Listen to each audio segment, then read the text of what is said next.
Hey there, and welcome to Authentically ADHD. I'm your host, Carmen, and I am so glad that you're here. This is a podcast where we get real about ADHD. No filters, no judgment, a safe space to explore and learn and grow. If you're here, it's because you want to take a deep dive into the world of ADHD, and trust me, we're going to have a lot of fun doing it. Now, you're probably wondering, why did I start this podcast? Well, in true ADHD fashion, it all started very impulsively. One day, I thought, I should start a podcast, especially with all this paperwork that I have and all these notes that I have trying to understand my own ADHD. And the next thing I knew, here I am, sharing thoughts with you. I don't know, 200, 100 episodes later? I don't know. I lose track of time. I'm time blind. Are you? Anyways, when you have ADHD, ideas come fast, and sometimes you just gotta roll with them. Honestly, this podcast was born out of my passion for understanding ADHD in a deeper way with the newest research. You see, pills don't teach skills. That's something I've learned over the years. Medication can help, and it's a great tool to use, but true growth, that comes from knowledge, understanding, and actionable skills. And so that's what I want to share with you. Research-backed insights, practical tips, and lived experiences of someone who's been there. Now, a little bit about me. I'm not just a host of this podcast. I'm also an early childhood special education teacher, which means I've spent years understanding how children learn, grow, and thrive in ways that work for them, especially when they're neurodiverse. And I'm also a certified life and performance coach, guiding people to unlock their full potential in both their personal and professional lives. But here's the thing that makes me a little different. I'm also a late diagnosed ADHDer. And on top of that, I self-identify as being on the autism spectrum. So when I talk about ADHD, it's not just from a professional perspective, it's from lived experience, because I get it. I know what it's like to feel like your brain is running at full speed while everyone else is moving at a different pace, and you have instructions that are in Japanese and upside down, and everybody else got them in their own language. Throughout this podcast, I'll share all kinds of insights about navigating life with ADHD, from the everyday struggles to the strengths that we can celebrate. We'll talk about everything from time management to relationships to self-advocacy, and all about how to live authentically in a world that often asks us to be anything but. Whether you have ADHD yourself or you want to understand it better, you are in the right place. So, let's get started.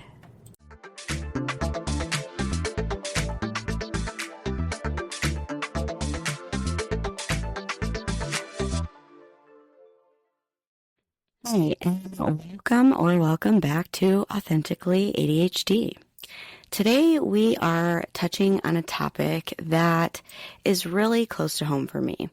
In the intro, I say that I self-identify with having autism, meaning that I am self-diagnosed. I am diagnosed on paper with ADHD, but I am AUDHD. I just fall in the level 1 of autism. I don't really like levels, but that's the best way to explain it. Otherwise known before as Asperger's. So I am, a person who doesn't need a ton of support, but ADHD didn't explain my entire diagnosis. So today we're diving deep into ADHD and autism, what makes them unique, where they overlap, and how they really shape day-to-day life. We're going to mix in some neuroscience, the latest research, and real-life stories to make it all click. This show is for neurodivergent adults and also parents and educators who want to really understand what living with ADHD and autism can be like. So imagine sitting in a meeting. The clock ticks, but your mind is racing on 1,000 other things. Or being at a loud party and feeling every light and every sound press on you. Those are snippets of how ADHD or autism can feel. For anyone with these conditions, or both, life can be a wild ride of challenges and unique gifts. But you're not alone. There are science-backed ways to cope and even thrive. In recent years, brain science has uncovered secrets about ADHD and autism. Researchers use brain scans and cognitive tests to see how neurodivergent brains work differently than regular brains. We won't get lost in the jargon, I promise, but the gist is this. ADHD often involves lower activity in brain areas that handle focus, planning, and impulse control. Think of it like having a very fast car with bicycle brakes. Autism often involves brain circuits that are finely tuned, noticing patterns and details that others miss, but also picking up sensory inputs very intensely. So one brain might crave novelty while needing a tight routine, and the other might detect every background sound. Knowing this biological side helps make sense of everyday experiences. Let's start with ADHD, a brain that zigs when others zag. ADHD, or Attention Deficit Hyperactivity Disorder, the worst name on the earth, shows up in 3 main quirks. These are not limited, these are just the main quirks. Trouble sustaining attention or distractibility, daydreaming, being easily distracted and missing details, and impulsivity, acting, speaking without thinking it through, and hyperactivity, feeling restless or fidgety, like you have a motor on that you can't turn off, like you have to move even when you're sitting still. Some people call ADHD a race car brain with bicycle brakes, or a super fast-charged brain with fuzzy brakes. Neuroscientists tell us that ADHD brains often have lower levels of neurotransmitters like dopamine and norepinephrine, especially in the prefrontal cortex, that area acting as the brain's CEO. That makes it harder to plan, stay organized, or resist impulses. For example, you might forget appointments, interrupt conversations, or feel like you have to pace even when you're sitting. On the flip side, ADHD brains can hyperfocus on things they love. Picture an editor sitting at a cluttered desk. The sound of the typing is soothing, until a stray light catches the editor's eye. Suddenly, they're deep into a Wikipedia spiral about vintage computers and forgetting the report that's due tomorrow. They laugh later. I meant to write 1 paragraph and ended up learning about floppy disks for 2 hours. Hyperfocus isn't guaranteed, though. Often tasks that we have to do feel like a slog, and we procrastinate until the deadline hits. Then, under panic, our brain goes into overdrive, a burst of productivity called crunch mode. It's like living with an internal pressure cooker, long periods of low simmer and then sudden high heat to get things done. Emotionally, ADHD can feel like riding a roller coaster. You may feel frustration or embarrassment about symptoms, like always losing your keys or blurting out something super inappropriate. Anxiety and low self-esteem are common too, especially if you've been scolded or misunderstood a lot. But knowing the brain science behind ADHD brings relief. It's not laziness or a character flaw, it's biology. And that matters because it means that there are ways to help and work with your brain. Now let's shift gears and talk about autism spectrum, sensory worlds, and special interests. Autism spectrum disorder is also a brain difference, but it shows up differently. Again, key traits include social communication differences, difficulty reading facial expressions, understanding tone of voice, or navigating small talk. That's those social cues we talk about. Then there's the repetitive behaviors and routines, craving sameness, following strict routines, or repeating certain movements, like hand flapping, lining things up, things like that. These things are often confused with hyperactivity traits in ADHD. Repetitive behaviors, or in other words known as stimming, not a word we use anymore, it's self-regulatory. It's not something that we should stop. It's actually something that we should encourage and reshape so that it looks, just a little bit more societally acceptable. I wrote a post about it on my Substack if you want to check that out. The third one is sensory sensitivities, being bothered by loud noises, bright lights, strong smells, scratchy clothing, and certain tastes. Now, some of this might sound like ADHD, but stick with me. Imagine the brain is a radio receiver. In many autistic people, the dial picks up everything at full volume, so a buzzing neon light or a faint background hum can feel super overwhelming. Scientists sometimes talk about an imbalance of excitation and inhibition in the autistic brain. In plain terms, sensory signals can flood in without enough filter. That means autistic people notice fine details, that spiderweb, in the slight pattern in the wallpaper, but can easily be overloaded by a busy environment. Take Alex, an autistic architect. She describes going into big family gatherings like this. The buzzing lights and the overlapping conversation felt like waves crashing over me, she said. I had to step outside and put my headphones on to avoid a meltdown. This is super common. When too many signals hit at once, an autistic person may feel panic, shutdown, or even a meltdown, an intense emotional response. If things calm down, like a storm passing, but the confusion and stress can last for hours after. On the plus side, autism brings intense interest and superb focus on details. That same Alex could spend hours perfecting a building design or spotting the tiniest crack in a wall that others wouldn't see. Many autistic people excel in fields that match their special interests like science, art, math, or technology because they're deeply passionate and not easily bored. So socially, autism can look like missed social cues. You might overhear, "Why don't you just look people in the eye?" without realizing that eye contact might feel painful or distracting.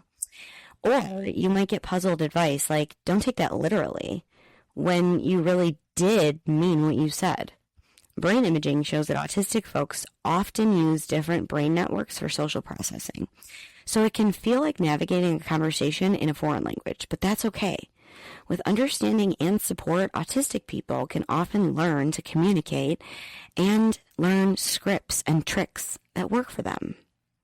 Here's where they overlap.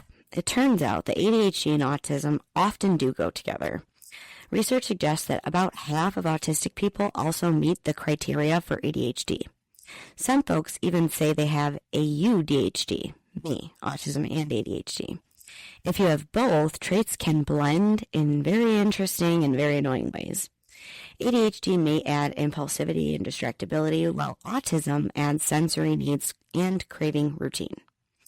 One person describes it like this: "My ADHD mind signs me up for more than my autistic brain can deliver at times. It's a classic tug of war. Part of you craves structure, while part of you craves novelty. Many with both report feeling like a walking contradiction." Seriously, I couldn't relate to that more. You want predictability, but also you get bored by too much predictability. Shared challenges can include executive functioning struggles. Both conditions can make organizing tasks, planning ahead, or switching activities super hard. It can feel like your brain's to-do list app keeps crashing. Then there's the sensory quirks. While sensory overload is famous in autism, ADHDers can also be sensitive or sometimes undersensitive to sensory input. Both might need fidget toys or headphones to stay comfortable and out of meltdown zone. Then there's the emotional intensity. Both ADHD and autism are linked to higher anxiety, mood swings, and/or meltdowns. The brain chemistry and life stressors, feeling different and facing stigma, both play a huge role. Then there's the trouble with transitions. Starting or stopping tasks can be super hard. You may think that you can drop one activity and switch to another on cue, but often it feels like a gradual drift or a sudden jolt instead. Think of having both as juggling snowballs in a windstorm. For example, imagine someone with both ADHD and autism. They love a morning routine of coffee and crosswords, but if they miss that coffee catastrophe. Their ADHD brain causes frantic search for the mug, while their autism makes every change to feel like a crash. If they try a new latte shop, novelty alert, the ADHD brain is excited, but the autism brain panics over the unpredictable ordering system. It's super tricky and can cause anxiety, confusion, and identity crisis. However, there are some strengths. Many people with AUDHD or ADHD report creativity as unique problem solving. They often see details and big patterns all at once. For example, they might notice a statistic detail and also have a wild new idea, big picture, about it. The key is managing the quirks and letting those other superpowers shine, letting the strength shine through. Next, we're going to talk about the daily life impact that living with ADHD and or autism can really impact in your life. But first, a special announcement and a word from our sponsors. Hi, this is a disclaimer that I am a early childhood special education teacher. I am a certified life and performance coach, and I am a podcaster. All right, I am not a medical doctor, and none of this information should be used in supplement of a medical professional and or therapy. Hey there, my ADHD tribe. I have an offer for you. Do you ever feel like you're constantly juggling, but somehow always dropping the ball? You're not alone. We've all been there. I struggle still to manage time, stay organized, and to keep track of the never-ending to-do list. I'm Carmen, and I get it. Trust me, that's why I have created Thriving Authentically with ADHD, Executive Functions and Coping Strategies. It's a course designed to help you take control of your ADHD brain instead of letting it control you. But here's the kicker. It's not just a course. It's a journey. For only $25, you'll get access to about 3 hours of exclusive ADHD-friendly content that breaks down the executive functions in simple terms and explains why our ADHD brain works in the way that it does. And most executive functions, most importantly, it'll teach you practical, research-backed coping strategies that you can start using today. From working memory struggles to time blindness to emotional regulation, we cover it all. Plus, you'll get a workbook in your email packed with interactive exercises to help you reflect on your own ADHD journey, track your progress, and apply what you've learned at your own pace. But that's not all. You also will get 2 personalized coaching sessions where we can dive into your specific challenges and create strategies that work for you. No more one-size-fits-all solutions, just real, authentic, tailored support. And the best part, you get all this for just $25. That's less than a cost of a meal out. Plus, with my proven strategies, you can start improving your executive function skills in no time. Imagine finally understanding your ADHD brain and learning how to thrive and not just survive. Don't wait too long. The spots are limited. Sign up today and let's get started on your journey to thriving authentically with ADHD. Hey there. If you're looking for a game changer in managing your ADHD, let me tell you about something that's made a huge impact on my life. Focused, the Adult ADHD Group Coaching Program by Kristen Carter. This isn't just another program. It's a community. It's a roadmap. It's a lifeline for adults with ADHD who want to thrive. Inside of Focus, you'll find weekly coaching calls with Kristen packed with actionable insights, a supportive community of adults who get it. They get what it's like to live with ADHD. You'll get tools and strategies that actually work for our brains. No fluff, just real results. I've been a part of Focus for over a year, and let me tell you, it's where I've learned so much of what I share with you on Authentically ADHD. It's been a game changer for me, and I think it could be for you too. And here's the best part. If you use my link to join, we both save money. It's a win-win. So if you've been looking for the right ADHD support, this is your sign to check it out. Head to the link in my show notes to learn more and sign up. Let's thrive together with tools and support that we need to succeed. Are you also loving what we're doing on Authentically ADHD but want to take your experience to the next level? Well, I have got something for you. Introducing the Authentically ADHD Patreon, your VIP pass to the ultimate ADHD support hub. As a Patreon member, you'll unlock exclusive perks like early access to every single episode, hear it before anyone else does, a treasure trove of resources that I've made, tools, guides, and worksheets to help you thrive in everyday aspects of life, direct coaching opportunities with me designed to help you harness your ADHD powers, and the cherry on top, an incredible community of like-minded individuals who just get it. You're not alone on this journey, and together we can be unstoppable. By joining Patreon, you're not just supporting the podcast, you're fueling a movement. Together, we're breaking stigmas, embracing authenticity, and creating a world where ADHD is seen as a strength and not just a struggle.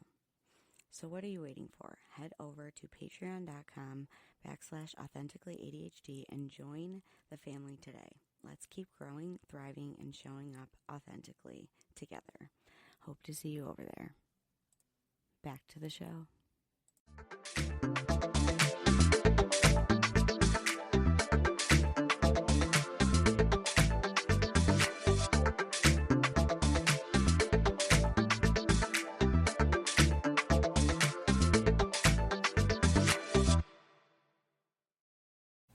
Okay, now that we've talked about what ADHD is, what autism is, and how they overlap, let's talk about the daily life impact that it has on emotions, thinking, social, and work.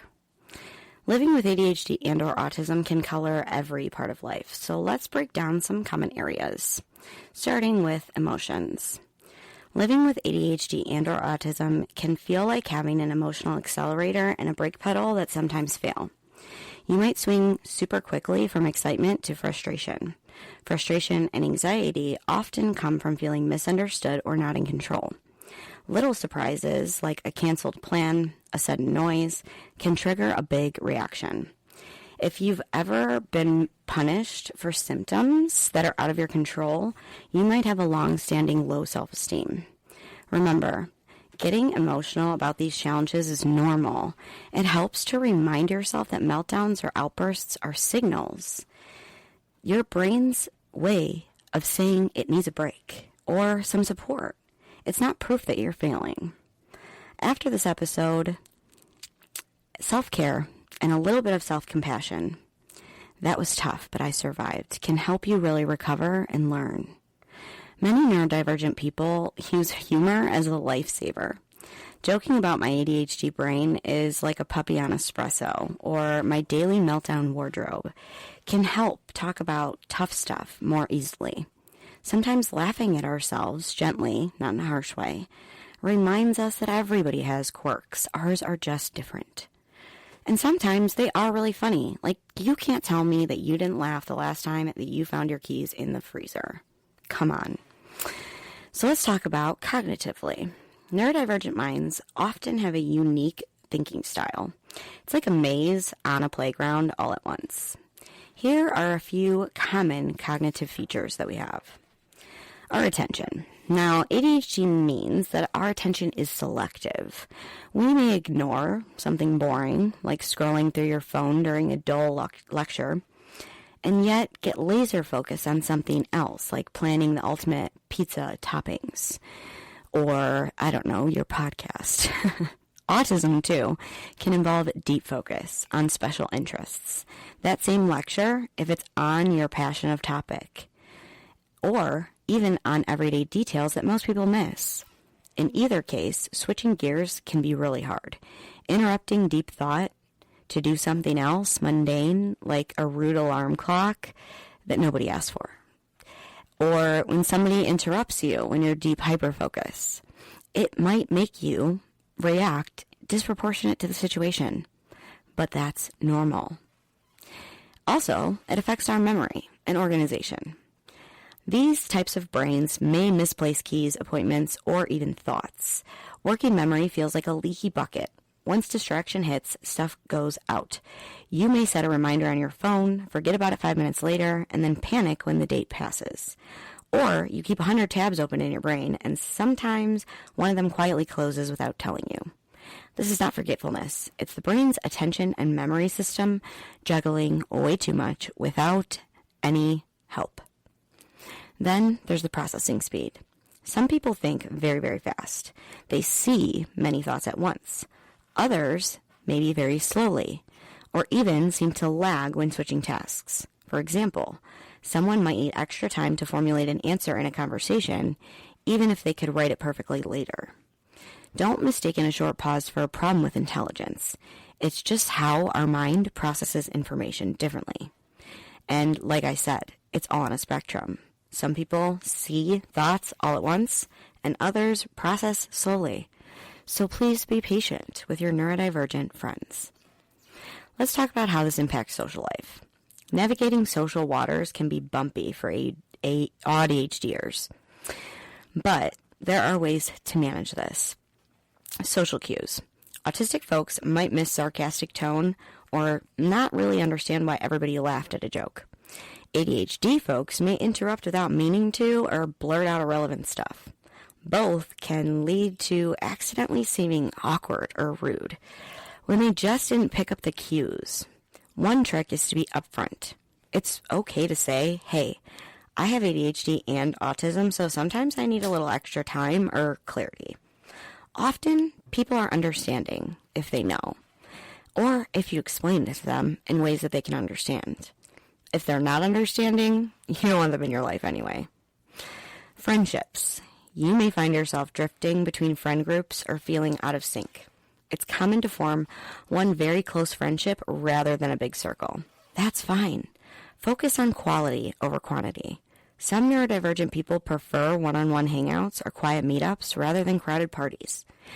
Even since I was a little kid, I was never part of one group. I was always friends with everybody and had like one best friend. I always thought that meant that there was something wrong with me because I couldn't be in the quote-unquote popular group. As you grow up, you realize there is no popular group. I mean, there are, but usually it's just like the mean people, and you don't want those people in your life anyway. So again, focus on quality, not quantity. Then there's the support. Having family and friends who get it make a huge difference. Find people, even online, who understand neurodiversity, humor, and vibe. Parents and educators. It helps to show kids or teens examples of famous or everyday people who are thriving in life with ADHD, so they know that they're not alone. Then there's work and school. In jobs and in classes, ADHD and autism present both challenges and strengths. Many neurodivergent people become A+ in their passion subjects, but can struggle in areas they find boring or are disorganized in. The good news is accommodations can help. First, there's structure and environment. If possible, pick a work or study spot with fewer distractions. Use earbuds with soft music to drown out noisy offices, or request a quiet corner, a noise-canceling headphones, or flexible deadlines when allowed. Small adjustments like fidget tools that you can hide away in your pocket at a standing desk can help channel hyperactivity or sensory needs. Time management. Guys, tools are your friends, I promise. Planners, calendars, reminder apps, use them all. Break down big projects into bite-sized tasks and write it down.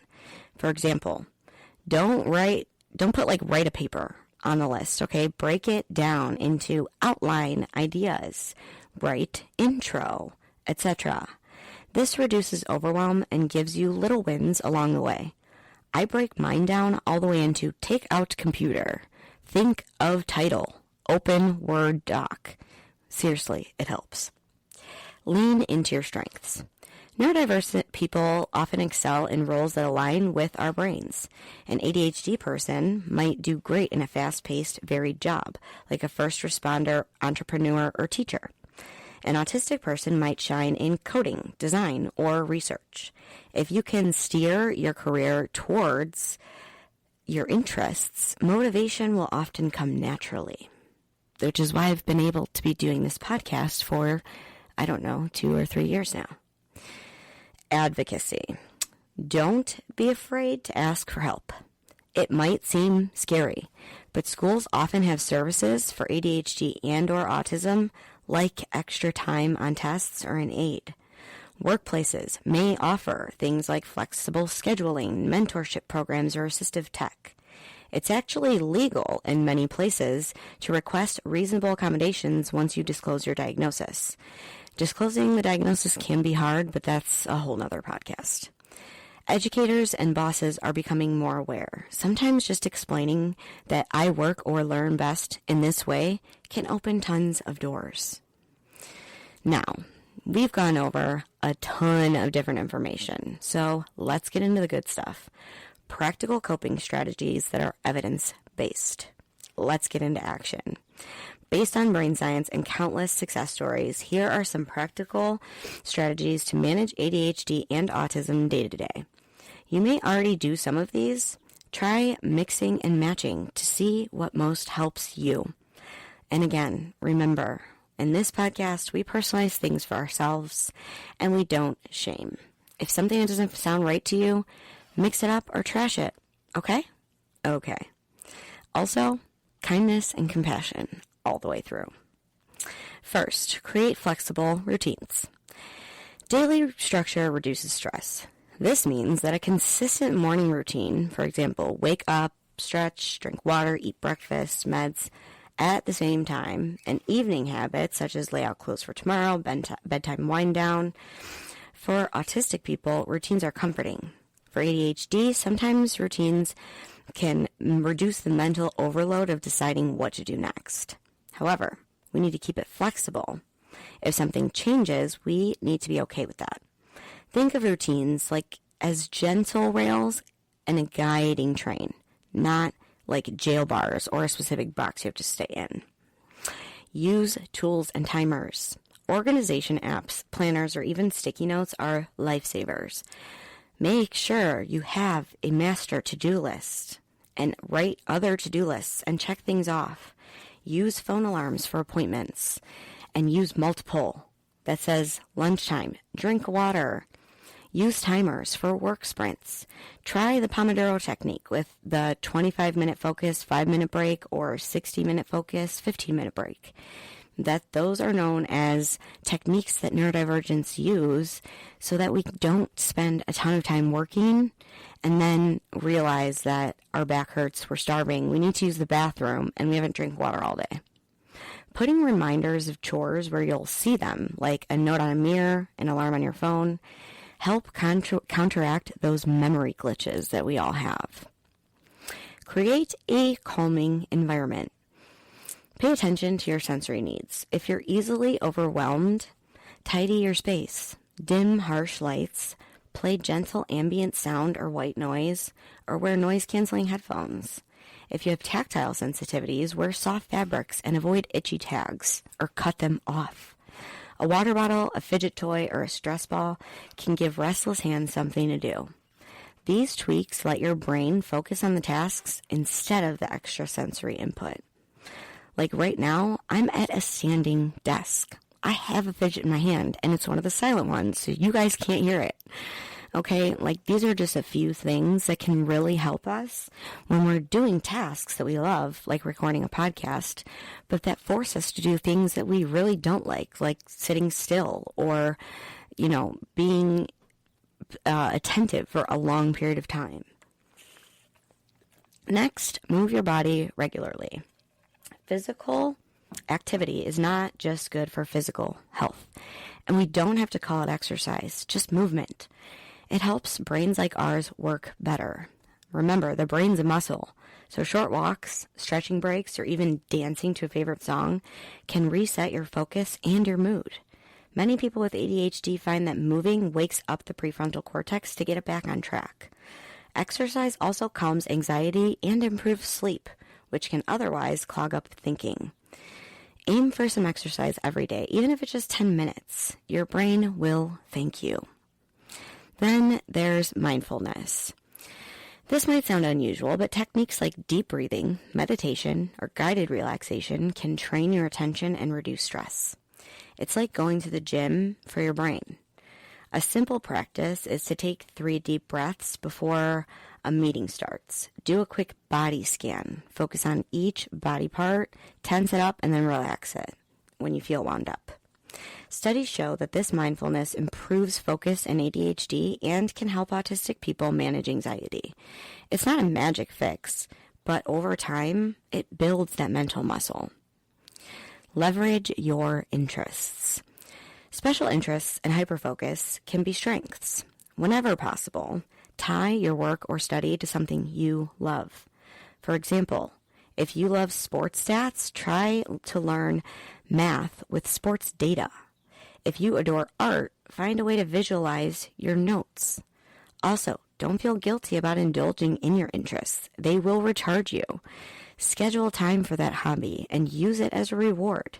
For example, after finishing a task, allow yourself to play that game or read that sci-fi story or, fiddle around with your favorite special interest collection. Connect with others. Healing happens in community, so build a support network. Talk to trusted friends or family members about what helps and what doesn't. Join a local or online support group. Hearing how others cope can spark ideas. If you have neurodivergent kids or students, sharing stories of successful neurodivergent adults is really helpful. Remember, you have a unique experience worth sharing. Also, communicate your needs. It's okay to say, I need some quiet time. Or, could you repeat that? I didn't quite get it the first time. In polite ways. Seek professional help when needed. Like I say in my disclaimer, therapy and sometimes medication can be game changers. And I'm not a medical professional, and nor do I want to be. I'm a coach, okay? ADHD medications, like stimulants, are very effective for many people, and therapy, like cognitive behavioral therapy, trauma therapy, can teach you coping skills. For autism, therapy can also include occupational therapy for sensory issues or social skills training. If anxiety or depression is present,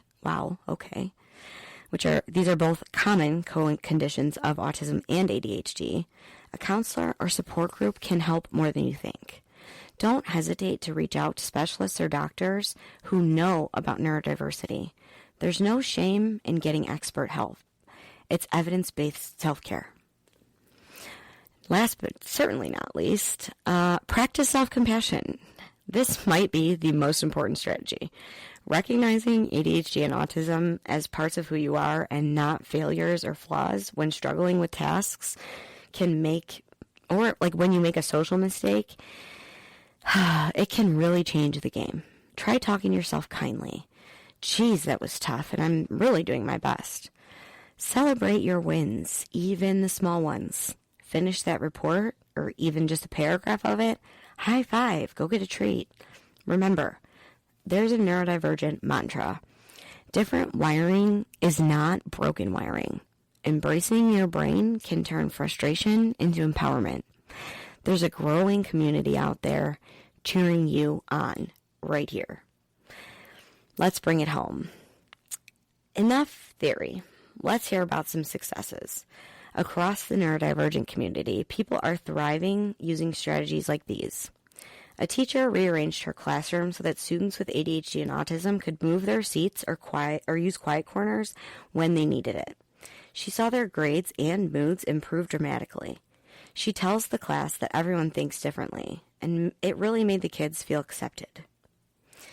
An autistic software developer arranged her company to work mostly from home.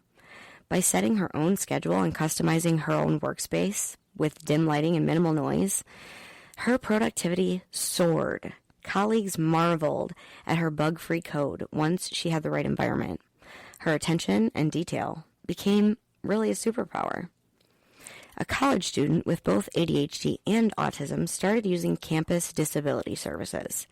Now she gets extra time on exams and a note taker. She says what felt like cheating at first turned out to be an evening in the playing field. Honestly, it's like medication or anything else. It's just evening out the playing field for neurodiverse people. With these supports, she's on track to graduate and finally actually believes in herself. At every age, from a school kid to a CEO, neurodivergent folks find ways to succeed. Maybe this week you'll try a new app or a different work spot or open up to a friend about your needs. Every step is a small step towards progress. Here are a few tips for parents and educators. If you're listening as a parent or a teacher, your understanding is huge for a young neurodivergent person. So here are a few tips for you. Listen and validate. When a child with ADHD or autism says that a task is overwhelming or noises are too loud, believe them. Say things like, I hear you, and that must be really tough. This reduces anxiety and builds trust. Be patient with behavior. Behavior is communication. Actions like rocking, jumping, or blurting often serve as a purpose to stay calm or engaged. Instead of punishment, find safe outlets, sensory areas in classrooms, extra recess, or quiet fidget toys.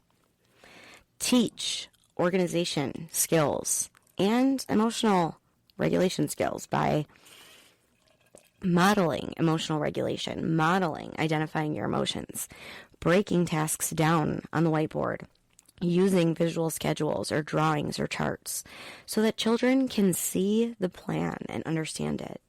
Show them how to use these checklists and reminders, and show them how to emotionally regulate as they use it. These executive functioning skills are not innate to them at all.